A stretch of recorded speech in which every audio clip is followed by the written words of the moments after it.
একদা হযরত ফাতেমা রাদিয়াল্লাহু তাআলা আনহা তার এক ইহুদি বান্ধবীর সাথে একটি বাগানে দাঁড়িয়ে কথা বলছিলেন। এমন সময় কয়েকজন লোক এসে সেই মেয়েটিকে বললেন, আপনার বাবা আপনাকে বাড়িতে যেতে বলেছেন। তখন মেয়েটি সেই লোকগুলোর সাথে তার বাড়িতে চলে যায়। বাড়িতে যাওয়ার পর মেয়েটির বাবা সেই মেয়েটিকে বললেন, মা, তোমার বিবাহের জন্য একজন ছেলে নির্বাচন করেছি। ছেলেটি ইহুদি সম্প্রদায়ের এক শিল্পপতির ছেলে। তুমি কি এই বিয়েতে রাজি আছো? তখন সেই মেয়েটি বলল, বাবা, এই উত্তরটি আমি আপনাকে কালকে দিব। আজকে রাতে আমাকে একটু সময় দিন, আমি একটু ভেবে দেখি। তখন মেয়েটির বাবা মেয়েটিকে সময় দিল। মেয়েটি তার বাবার কাছ থেকে সময় নিয়ে কোনো দিকে না তাকিয়ে এক দৌড়ে হযরত ফাতেমা রাদিয়াল্লাহু তাআলা আনহার কাছে চলে আসলেন। মেয়েটি হযরত ফাতেমা রাদিয়াল্লাহু তাআলা আনহার কাছে এসে বললেন, বোন, তোমার সাথে আমার দীর্ঘ 12 বছরের সম্পর্ক। এই দীর্ঘ সময়ে তুমি কখনো আমাকে ভুল পরামর্শ দাওনি। আশা করছি আজকেও তুমি আমাকে কোনো ভুল পরামর্শ দিবে না। আমার বিবাহের জন্য আমার বাবা একজন ছেলে নির্বাচন করেছেন। ছেলেটি হচ্ছে এক ইহুদি সম্প্রদায়ের এক বিশাল শিল্পপতির ছেলে। সেই ছেলেটির সঙ্গে আমার বাবা আমার বিবাহ দিতে চান। এখন তুমি বলো আমি কি করব? হযরত ফাতেমা রাদিয়াল্লাহু তাআলা আনহা মেয়েটির এই কথা শুনে বললেন, বোন, যেহেতু তোমার বাবাই সেই ছেলেটির সঙ্গে তোমার বিবাহ ঠিক করেছে এবং তোমার বাবা চাইছেন সেই ছেলের সঙ্গে তোমার বিবাহ দিতে, সেহেতু তুমি এই বিয়েতে রাজি হয়ে যাও। তখন মেয়েটি হযরত ফাতেমা রাদিয়াল্লাহু তাআলা আনহাকে বললেন, বোন, আমি এই বিবাহতে রাজি হতে পারি, কিন্তু একটি শর্ত আছে। শর্তটা হলো তুমি যদি আমার এই বিবাহতে উপস্থিত থাকো তবেই আমি এই বিবাহ করব। তুমি তো জানো আমি তোমাকে কতটা ভালোবাসি। তখন হযরত ফাতেমা রাদিয়াল্লাহু তাআলা আনহা সেই মেয়েটিকে বললেন, তোমরা ইহুদি, আমরা মুসলমান, আর তুমি তো জানো যে ইহুদিরা মুসলমানদেরকে একেবারেই সহ্য করতে পারে না। আর আমি যদি তোমার এই বিবাহতে যাই তাহলে আমার বাবা হযরত মুহাম্মদ সাল্লাল্লাহু আলাইহি ওয়াসাল্লামকে মুসলমান সম্প্রদায়ের কাছে প্রশ্নের সম্মুখীন হতে হবে এবং আমার বাবাকে নিয়ে তারা হাসি ঠাট্টা করবে। এছাড়া তোমাকেও ইহুদি সম্প্রদায়ের কাছে প্রশ্নের সম্মুখীন হতে হবে এবং তারাও তোমাকে নিয়ে হাসি ঠাট্টা করবে। তাই আমি তোমার এই বিবাহতে উপস্থিত হতে চাইছি না। তখন সেই ইহুদি মেয়েটি হযরত ফাতেমা রাদিয়াল্লাহু তাআলা আনহাকে বলল, তুমি যদি আমার বিবাহতে উপস্থিত না থাকো তাহলে আমি কথা দিলাম কিয়ামত হয়ে গেলেও আমি বিবাহ করব না। মেয়েটির এমন কথা শুনে হযরত ফাতেমা রাদিয়াল্লাহু তাআলা আনহা নিরুপায় হয়ে এক পর্যায়ে মেয়েটিকে বললেন, ঠিক আছে বোন, আমি তোমার বিবাহতে যাব, তুমি এই কথা তোমার বাবাকে জানিয়ে দাও। তখন মেয়েটি ফাতেমা রাদিয়াল্লাহু তাআলা আনহার কথা শুনে এক দৌড়ে বাবার কাছে এসে বললেন, বাবা, আমি এই বিবাহতে রাজি আছি, তবে একটি শর্ত আছে। শর্তটি হলো আমার বিয়েতে মুহাম্মদের মেয়ে ফাতেমা আমার সাথে থাকবে। তখন মেয়েটির বাবা বলল, মুহাম্মদের মেয়ে যদি আমাদের এই বিয়েতে আসে তাহলে সেটা আমাদের স্ট্যাটাসের সাথে মিলবে না, কারণ সে হচ্ছে গরিব, তার বাবাও গরিব, কারণ তারা দুবেলা দুমুঠো খেতে পারে না এবং ভালো জামা কাপড়ও তাদের নেই। তাহলে তারা কি করে তোমার বিয়েতে আসবে? তাছাড়া তোমার বিয়েতে যারা আসবে তারা সবাই ধনী শিল্পপতির ছেলে মেয়ে, তাই মুহাম্মদের মেয়ে ফাতেমাকে দাওয়াত করা যাবে না। তখন মেয়েটি তার বাবাকে বলল, বাবা, এটি আমার ফাইনাল ডিসিশন। ফাতেমাকে যদি এই বিয়েতে আসতে বাধা দাও তাহলে আমি জীবনেও এই বিয়েটি করব না। এক পর্যায়ে তার বাবা নিরুপায় হয়ে রাজি হলো এবং মেয়েকে বলল, আমি তোমাকে অনুমতি দিতে পারি, তবে একটা শর্ত আছে। যদি মুহাম্মদের মেয়ে ফাতেমা আমাদের বাড়িতে আসতে চায় তাহলে অবশ্যই তাকে সুন্দর এবং নতুন জামাকাপড় পরে আসতে হবে। যদি পুরাতন জামাকাপড় পরে চলে আসে তাহলে সে আমার বাড়িতে ঢুকতে পারবে না। বাবার এই কথা শুনে তখন মেয়েটি আবারও দৌড়ে গিয়ে হযরত ফাতেমা রাদিয়াল্লাহু তাআলা আনহুর কাছে গিয়ে বলল, হে বোন, তুমি আমার বিয়েতে যাও তা আমার বাবা চান না, তবে আমার বাবা একটি শর্তে রাজি হয়েছেন, আর শর্তটি হলো তুমি যদি বিবাহতে যাও তাহলে অবশ্যই তোমাকে নতুন জামাকাপড় পরে আসতে হবে। এখন তুমি বলো যে তুমি আমার বিয়েতে যাবে কিনা। এই কথা শুনে ফাতেমা রাদিয়াল্লাহু তাআলা আনহা কেঁদে কেঁদে বললেন, বোন, আমার জীবনে এমন অনেক দিন কেটে গেছে যে নতুন জামাকাপড় আমি চোখেই দেখিনি। সপ্তাহের পর সপ্তাহ চলে যায়, যার ঘরে চুলার আগুন ধরে না, দিনের পর দিন আমরা না খেয়ে থাকি, সেখানে নতুন জামা আমরা কি করে পাবো বলো?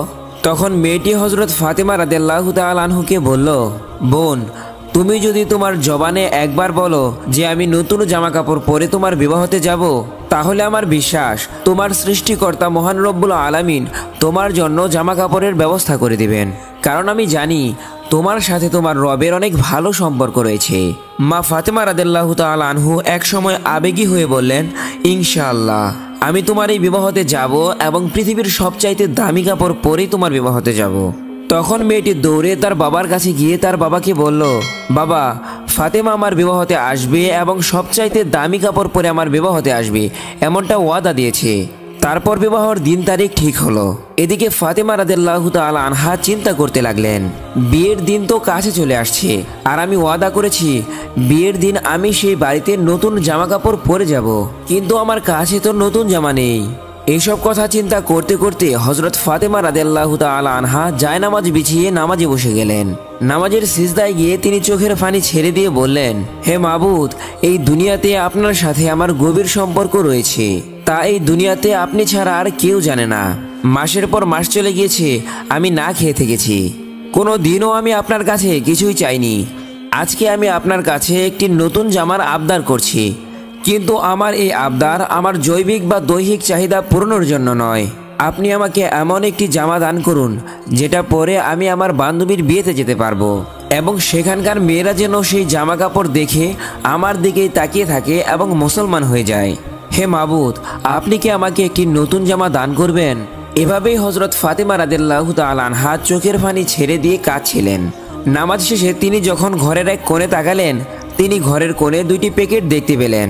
তখন হযরত ফাতেমা রাদিয়াল্লাহু তাআলা আনহু প্যাকেট দুটি নিয়ে কাঁদতে কাঁদতে নবী করিম সাল্লাল্লাহু আলাইহি ওয়াসাল্লামের কাছে আসলেন এবং তার কাছে সমস্ত ঘটনা খুলে বললেন।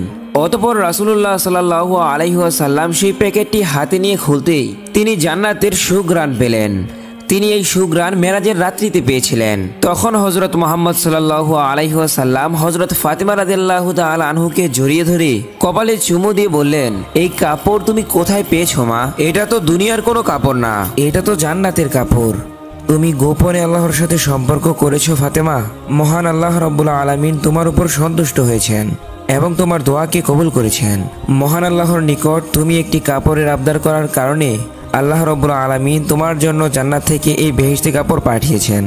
এরপর বিশ্বনবী মুহাম্মদ সাল্লাল্লাহু আলাইহি ওয়াসাল্লাম বললেন, হে ফাতেমা, তুমি এই জামা পরে তোমার ইহুদি বান্ধবীর বাড়িতে যেতে পারো, তবে অবশ্যই তোমাকে পরিপূর্ণ পর্দার সাথে যেতে হবে। জবাবে হযরত ফাতেমা রাদিয়াল্লাহু তাআলা আনহু বললেন, আব্বাজান, আমি নিশ্চয়ই পর্দার সহিত আমার বান্ধবীর বিয়েতে যাব। অতঃপর যখন হযরত ফাতেমা রাদিয়াল্লাহু তাআলা আনহা সেই জান্নাতি কাপড়টি গায়ে পরিধান করলেন, তখন তার সৌন্দর্য আরও বেড়ে গেল। অতঃপর যখন সেই বেহেশতি কাপড় পরে ফাতেমা রাদিয়াল্লাহু তাআলা আনহা যখন সেই বিয়ে বাড়িতে প্রবেশ করলেন, তখন যেন সব কিছুই একেবারে আলোকিত হয়ে গেল। সেখানে উপস্থিত মহিলারা নববধূর দিক থেকে মুখ ফিরিয়ে হযরত ফাতেমা রাদিয়াল্লাহু তাআলা আনহুয়ের সৌন্দর্য দেখতে লাগলো। সবাই তার দিকে অবাক দৃষ্টিতে তাকিয়ে রইলেন এবং বলতে লাগলো, হে ফাতেমা, তুমি তো অনেক গরিব, তাহলে এত সুন্দর দামি পোশাক তুমি কোথায় পেলে? আমরা তো জীবনেও এমন সুন্দর জামা চোখে দেখিনি। তখন হযরত ফাতেমা রাদিয়াল্লাহু তাআলা আনহা বললেন, আমি এটা বাজার থেকে কিনে এনেছি। তখন সেখানকার মহিলারা বলল, এটা কোন বাজারের কোন দোকান থেকে কিনেছো? ফাতেমা রাদিয়াল্লাহু তাআলা আনহা তখন বললেন, আমি যে বাজার থেকে এটা কিনেছি সেই বাজার তোমরা চিনবে না, সেই দোকানও তোমরা চিনবে না, এমনকি যেই রাস্তা দিয়ে আমি সেই বাজারে গিয়েছি সেই রাস্তাও তোমরা চিনবে না।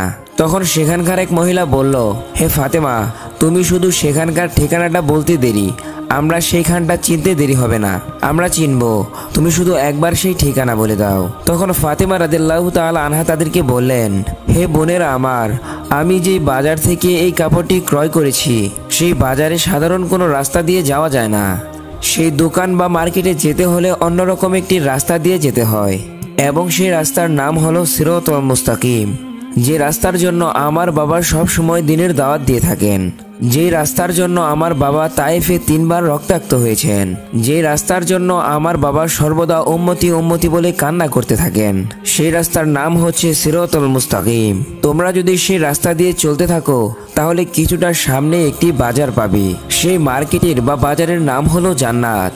সেই জান্নাত নামক মার্কেটে যদি তুমি একবার প্রবেশ করতে পারো তাহলে সেই দোকানটি পেয়ে যাবে, যে দোকান থেকে সেই দোকানের মালিক আমাকে এই ড্রেসটি উপহার দিয়েছেন। সেই দোকানটির নাম হচ্ছে জান্নাতুল ফিরদাউস।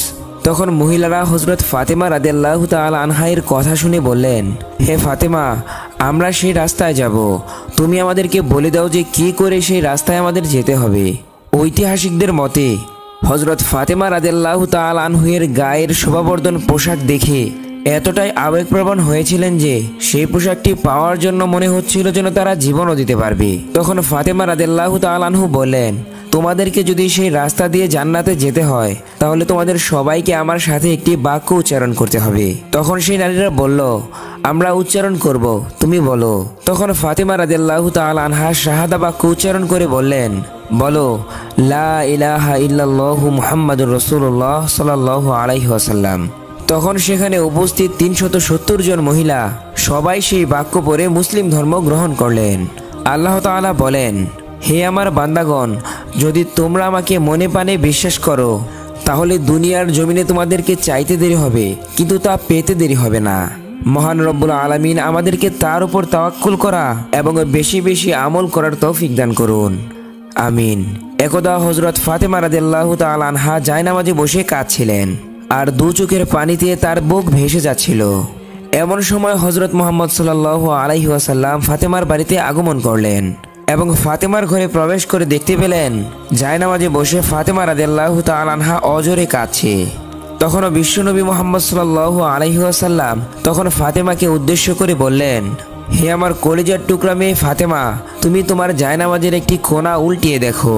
তখন হযরত ফাতেমা রাদিয়াল্লাহু তাআলা আনহা জায়নামাজের কোণা উল্টিয়ে একেবারে চমকে উঠলেন, এ কি আব্বাজান, এ তো গলিত স্বর্ণের সদর দপ্তর বয়ে যাচ্ছে। তখন মুহাম্মদ সাল্লাল্লাহু আলাইহি ওয়াসাল্লাম বললেন, মা, তোমার প্রয়োজন মতো স্বর্ণ উঠিয়ে রাখো, তার দ্বারা তুমি তোমার সংসার পরিচালনা করা এবং দুনিয়ার আরাম আয়েশ জাকজমক সবই করতে পারবে। দুনিয়ার সুখ শান্তি ক্ষণস্থায়ী এবং পরকালের সুখ শান্তি হচ্ছে চিরস্থায়ী। এখন তুমি বুঝে বলো মা, তুমি কি দুনিয়ার সুখ শান্তি চাও নাকি আখিরাতের সুখ শান্তি চাও? হযরত মুহাম্মদ সাল্লাল্লাহু আলাইহি ওয়াসাল্লামের মুখে এমন কথা শুনে জায়নামাজের কোণা ছেড়ে দিয়ে হযরত ফাতেমা রাদিয়াল্লাহু তাআলা আনহু তাকে বললেন, আব্বাজান, আমার দুনিয়ার সুখ শান্তির কোনো প্রয়োজন নেই, আমি আখিরাতের সুখ শান্তির পিছনেই দৌড়াতে চাই। একদা উম্মে আয়মান নামক কোনো একজন মহিলা কোনো একটা কাজের জন্য হযরত ফাতেমা রাদিয়াল্লাহু তাআলা আনহার বাড়িতে আসলেন। উম্মে আয়মান হযরত ফাতেমা রাদিয়াল্লাহু তাআলা আনহুর বাড়ির সামনে এসে ফাতেমা রাদিয়াল্লাহু তাআলা আনহুকে ডাকতে লাগলেন। উম্মে আয়মান বেশ কয়েকবার ডাকার পর ভেতর থেকে কোনো প্রকারের সাড়া শব্দ আসছিল না, কিন্তু হযরত ফাতেমা রাদিয়াল্লাহু তাআলা আনহুর ঘরের মধ্যে জাতা পেশানোর শব্দ ভেসে আসছিল।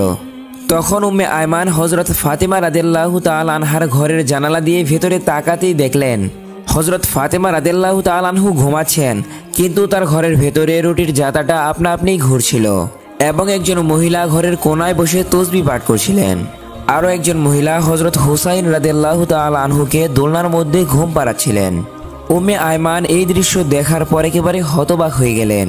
তারপর তিনি হযরত ফাতেমা রাদিয়াল্লাহু তাআলা আনহার বাড়ি থেকে বের হয়ে সোজা নবী করিম হযরত মুহাম্মদ সাল্লাল্লাহু আলাইহি ওয়াসাল্লামের দরবারে গিয়ে উপস্থিত হলেন এবং উম্মে আয়মান বিশ্বনবীর কাছে সমস্ত ঘটনা খুলে বললেন। তারপর বিশ্বনবী উম্মে আয়মানকে বললেন, হে উম্মে আয়মান, আমার মেয়ে ফাতেমা ক্লান্ত শরীর নিয়ে জাতা ঘুরাতে ঘুরাতে ঘুমিয়ে পড়েছিল, অথচ তার তাসবিহ পাঠ করা বাকি ছিল এবং প্রচণ্ড গরমে হযরত হুসাইন রাদিয়াল্লাহু তাআলা আনহার ঘুম ভেঙে গিয়েছিল।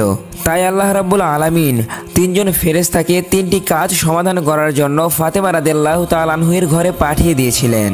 একজন ফেরেশতা অদৃশ্যভাবে জব পেশার জাতাটা ঘোরাচ্ছিল, আরেকজন ফেরেশতা ফাতেমা রাদিয়াল্লাহু তাআলা আনহার বাকি থাকা তাসবিহগুলো পাঠ করছিল, আরেকজন ফেরেশতা হযরত হুসাইন রাদিয়াল্লাহু তাআলা আনহুকে দোলনার মধ্যে ঘুম পাড়াচ্ছিল। হে উম্মে আয়মান, তুমি যা দেখেছো সবই সত্য দেখেছো, তবে তুমি যে তিনজনকে দেখে এসেছো তারা সাধারণ কোনো মহিলা নয়, বরং তারা আল্লাহ রাব্বুল আলামিনের পক্ষ থেকে পাঠানো ফেরেশতা।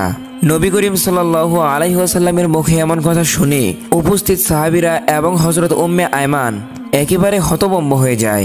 তারা হযরত ফাতেমা রাদিয়াল্লাহু তাআলা আনহার জন্য দোয়া করতে থাকে এবং উম্মে আয়মান আল্লাহু আকবার উচ্চারণ করে নবী করিম সাল্লাল্লাহু আলাইহি ওয়াসাল্লামের দরবার থেকে বের হয়ে আসলেন। একদিন ফাতেমা রাদিয়াল্লাহু তাআলা আনহা এমনই দুর্বল হয়ে পড়েছিলেন যে তিনি বিছানা থেকে উঠতে পারছিলেন না। এই ঘটনা হযরত মুহাম্মদ সাল্লাল্লাহু আলাইহি ওয়াসাল্লামের কাছে পৌঁছালে নবী করিম সাল্লাল্লাহু আলাইহি ওয়াসাল্লাম মা ফাতেমাকে দেখার জন্য তার বাড়িতে চলে গেলেন। নবী করিম সাল্লাল্লাহু আলাইহি ওয়াসাল্লাম ফাতেমার দরজার সামনে গিয়ে তাকে ডাকতে থাকলেন, কিন্তু ভেতর থেকে কোনো আওয়াজ আসছিল না। বিশ্বনবী তখন আবার ডাকলেন, কিন্তু ভেতর থেকে কোনো আওয়াজ আসছিল না। তিনবারের মাথায় হযরত মুহাম্মদ সাল্লাল্লাহু আলাইহি ওয়াসাল্লাম ফাতেমাকে উদ্দেশ্য করে আবার ডাকতে লাগলেন। তখন ভেতর থেকে হযরত ফাতেমা রাদিয়াল্লাহু তাআলা আনহা জবাব দিলেন, আব্বাজান, আমি কেমন করে দরজা খুলবো? আমার গায়ে তো ছোট্ট একটি চাদর। পায়ের দিকে ঘোরালে মাথার দিক খালি হয়ে যায় এবং মাথার দিকে ঘোরালে পায়ের দিক খালি হয়ে যায়। তখন বিশ্বনবী বাইরে থেকে মাথার রুমালটা নিয়ে দরজার ফাঁক দিয়ে ভেতরে দিয়ে মা ফাতেমাকে বললেন, মা, আমার রুমালটা মাথার দিকে দিয়ে দাও। তখন ফাতেমা রাদিয়াল্লাহু তাআলা আনহা রুমালটা মাথার দিকে দিয়ে দরজা খুলে দিলেন। তখন রাসূল সাল্লাল্লাহু আলাইহি ওয়াসাল্লাম ঘরের ভিতরে ঢুকে দেখতে পেলেন মা ফাতেমার চোখ মুখ মলিন হয়ে আছে। তখন নবীজি ফাতেমাকে বললেন, মা, তোমার কি অসুখ হয়েছে? ফাতেমা রাদিয়াল্লাহু তাআলা আনহু তখন জবাব দিল, আব্বাজান, কয়েকদিন যাবৎ ক্ষুধার জ্বালায় উপোস থাকতে থাকতে শরীরটা একেবারে দুর্বল হয়ে গিয়েছে। এটা শুনে হযরত মুহাম্মদ সাল্লাল্লাহু আলাইহি ওয়াসাল্লাম হযরত ফাতেমা রাদিয়াল্লাহু তাআলা আনহাকে বললেন, আমিও আজ 3 দিন যাবৎ উপবাসী, অথচ আমি তোমার চাইতেও আল্লাহর নিকট অধিক প্রিয়। আমি চাইলে তিনি দুনিয়ার সবচাইতে ভালো খাবার আমাকে খাওয়াতেন, কিন্তু আমি দুনিয়ার উপর আখিরাতকে প্রাধান্য দিয়েছি। তখন রাসূল সাল্লাল্লাহু আলাইহি ওয়াসাল্লাম মা ফাতেমাকে বললেন, হে মা ফাতেমা, ধৈর্য ধরো, নিশ্চয়ই সুসংবাদ রয়েছে। আল্লাহর কসম করে বলছি, বেহেশতে তুমি হবে সারা রমণীকুলের শ্রেষ্ঠ সর্দারিনী। বেহেশতের চাবি থাকবে তোমার হাতে। এই কথা শুনে ফাতেমা রাদিয়াল্লাহু তাআলা আনহা চমকে উঠলেন এবং তিনি বললেন, তাহলে বিবি মরিয়ম এবং আসিয়ার কি হবে? তখন নবীজি বললেন, মা, বিবি মরিয়ম হলো তার সময়ের সকল মহিলাদের সর্দারিনী এবং বিবি আসিয়াও তার সময়ের সকল মহিলাদের সর্দারিনী। আর এখন থেকে দুনিয়ার বুকে যত মহিলা আসবে সকলের সর্দারিনী হয়ে বেহেশতে তুমি থাকবে। সুবহানাল্লাহ। প্রিয় বন্ধুরা, এই ছিল আজকের এই ভিডিওটি ভালো লাগলে অবশ্যই ভিডিওতে একটি লাইক দিন আর চ্যানেলটি সাবস্ক্রাইব করতে ভুলবেন না। দেখা হচ্ছে আগামী কোনো ভিডিওতে। আজকের মতো এখানেই শেষ করছি। আপনারা সকলেই ভালো থাকুন এবং সুস্থ থাকুন। আল্লাহ হাফেজ।